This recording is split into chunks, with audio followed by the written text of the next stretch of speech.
Bonjour à tous et bienvenue pour notre matinale. Ce matin, je poursuis une lecture qui se trouve dans Matthieu 7 au verset 12, une parole que nous connaissons bien. Mais combien cette parole et ce verset est extraordinaire, parce que si nous le mettions en pratique, ça changerait beaucoup de choses dans notre vie. Alors, il s'agit de cette parole bien connue: tout ce que vous voulez que les hommes fassent pour vous, vous aussi faites-le de même pour eux, car c'est ce qu'enseigne la loi et les prophètes. Donc voilà, un court verset, mais combien ce verset est très répercutant dans la vie de chacun quand nous l'entendons, parce que nous voyons le décalage qu'il y a entre nous et cette parole. Il y avait un prédicateur anglais qui s'appelait Charles Simeon, fin 18e et 19e siècle, qui a écrit par rapport à cette parole. C'est un prédicateur qui a voulu remettre la Bible au centre de l'Église, et c'est intéressant, les messages qu'il a écrits, ce sont des messages vraiment profonds. Voilà, voici ce qu'il dit. Voici un résumé si court qui est facile de retenir, si simple qu'il est facile de le comprendre, si adapté à toutes les situations qu'il est facile de l'appliquer pour toute personne en tout temps. Cette règle n'est pas moins étendue, car elle sera dirigée sur son trône, ainsi que le sujet le plus insignifiant dans son royaume, et aussi le roi. Donc voilà, en fait il a tout dit. Si chacun de nous le mettions en pratique dans nos vies, ce soit dans, si j'ose dire, les hautes sphères ou en bas, donc tout irait bien dans notre société. Mais ces paroles qui sont sorties de la bouche de Jésus, qui ont été transmises par Matthieu, résument à une phrase, en fait, la pensée divine qui est révélée par la loi et les prophètes, mais elle rajoute aussi cette éthique chrétienne à laquelle nous sommes appelés, avec un style de vie bien particulier, puisqu'il met en évidence l'importance des gens, l'importance des relations que nous pouvons avoir avec les uns et les autres. Ce sont des paroles que on pourrait traduire de extraordinaires, qui prennent une tournure extrêmement différente suivant qu'elles sont exprimées à la forme négative.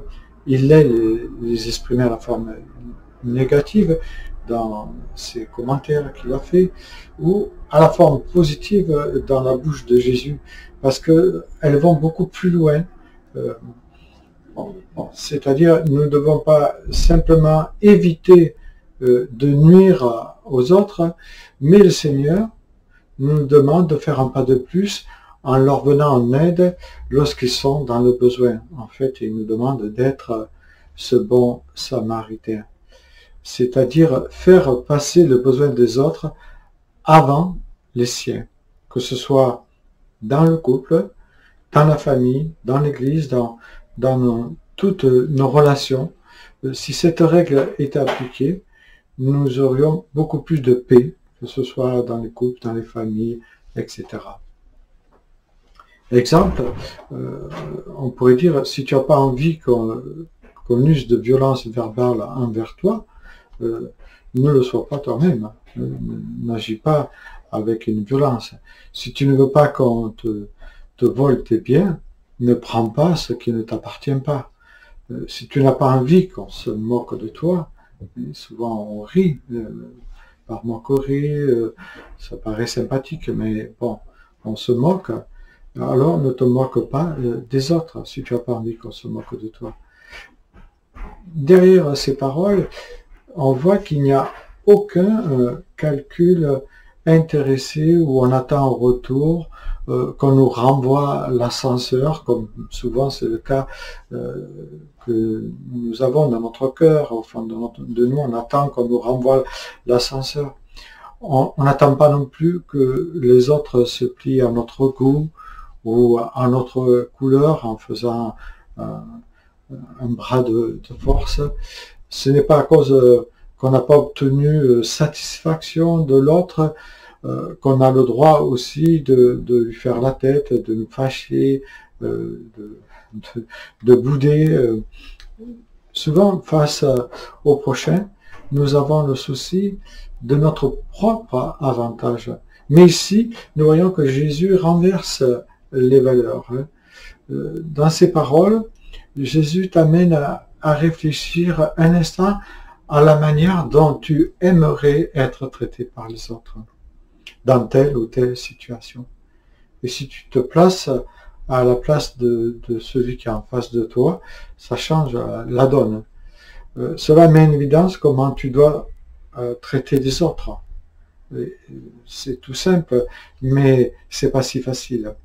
Si cela a été mis en pratique, je le dis, dans notre société, dans les couples, dans l'église, cela résoudrait beaucoup de problèmes.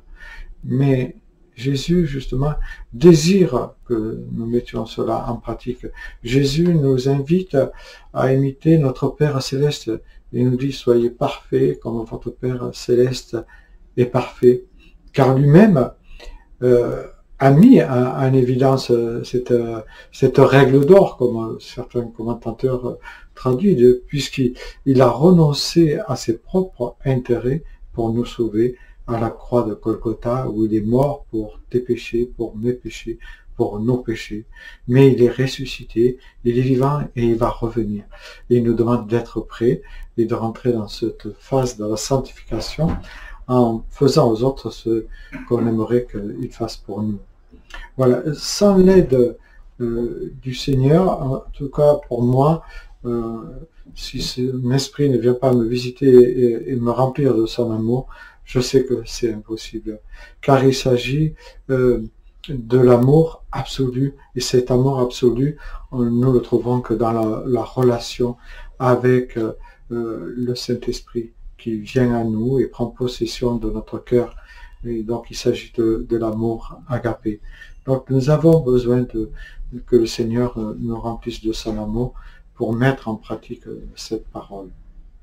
Nous pouvons lui dire ce matin, Seigneur Jésus, je veux que tu m'aides à faire pour mon prochain, pour ceux qui sont autour de moi, la même chose que j'aimerais qu'on fasse pour moi. Oui Seigneur, viens à mon secours, car sans toi, je ne peux rien. Bonne journée.